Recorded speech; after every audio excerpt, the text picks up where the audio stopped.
And the music is luscious and orchestral, and I think it's going to be an incredibly special night not to miss, of like being in the room with something and being the first people to see it. Hi, my name is Rachel Chavkin, and I am the director of Eugene Onegin. And I am Sarah Gancher, and I wrote the book, music, and lyrics of Eugene Onegin. 3 words to describe Eugene Onegin. I would say romantic, I would say community, and music. Eugene Onegin is one of history's greatest stories of the one who got away. It was originally a Pushkin novel. It's the first novel written in Russian. Then it became a Tchaikovsky opera, probably the greatest Russian opera. Our version is set in the 1940s in Arkansas and then in Nashville in 1960. And it's about a young girl who's growing up. She wants to be a songwriter. She's in love with love, and a enigmatic bluegrass musician gets stranded in her hometown, and she becomes a little bit obsessed with him. And hijinks ensue.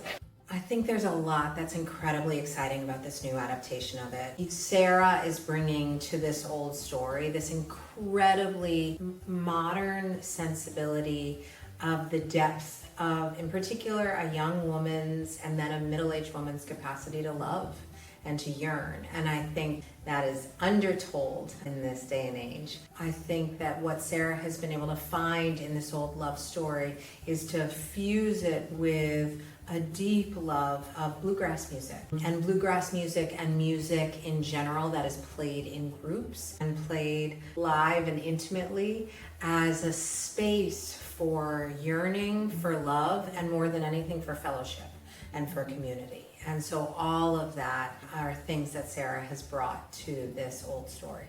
I began writing this show originally during the pandemic, and I began writing it because I just missed playing bluegrass with my friends so much. I was longing so much to be in community and to be in a sort of a circle of guitars and fiddles and mandolins and just playing my heart out.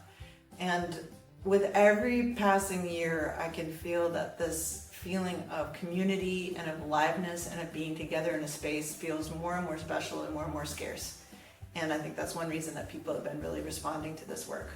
And it's really special to be doing this here in Northwest Arkansas, which is where the first 2 acts are set. And they're set here because half my family's from here. I've got a ton of aunts and uncles and cousins that are all from here. My mother's from here. So it's so special to get to do this in the exact place that we're imagining the beginning of this story. We call it a bluegrass musical, but that's not the only type of music that's in this. There's a lot of old time, there's folk, there's western swing, there's honky tonk, there's Nashville sound. So there's a lot that lives in the realm of country music and that tradition that is encompassed in the score. We've got some really hot players in this production, which is so exciting. The story is so luscious and like both very, very funny. Sarah's actually, I think, one of our funniest writers working in the American theater today, and is also just this invitation to go on the ride of like heart and do it with some of the most extraordinary songs. It's just a luscious world to spend time in, and I find of all the things I'm working on, this show and working on it has just felt like a warm, perfect bath of story. And I think the production, all the elements are really like coming together into this like glowy, dreamy night of theater. And so I think it's a really special event and not one to miss. When I was working on this show, I began writing it after I had spent many years writing a play that was dealing with some really big, difficult, disturbing issues.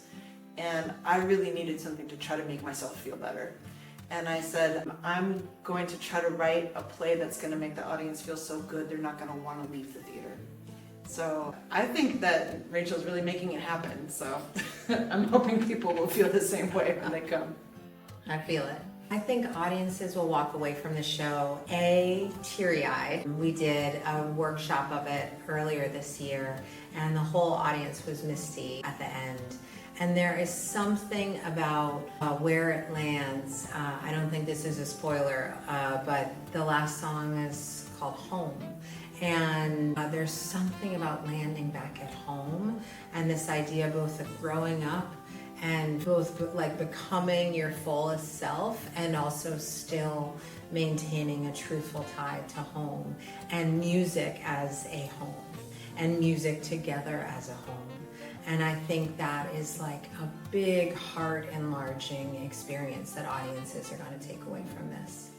I always try to mix the bitter and the sweet, and I hope that this show can make people remember some things, some moments in their lives that might have been tough, but figure out a way to look back at that feels good. This is an incredible cast. It's a truly one of the most extraordinary group of artists that I've ever worked with, and I think if you come see it, you're going to be blown away. This show is a big leap for TheatreSquared in many, many ways. It's a big new musical, and it's one that's we believe is going to have legs ahead of it. And so to get to see the company here that is extraordinary in such a glorious, intimate theater space like TheatreSquared is going to be very special. And the music is luscious and orchestral, and I think it's going to be an incredibly special night not to miss of like being in the room with something and being the first people to see it. Thank you so much. We hope you come out and see Eugene Onegin, a bluegrass musical. Y'all come.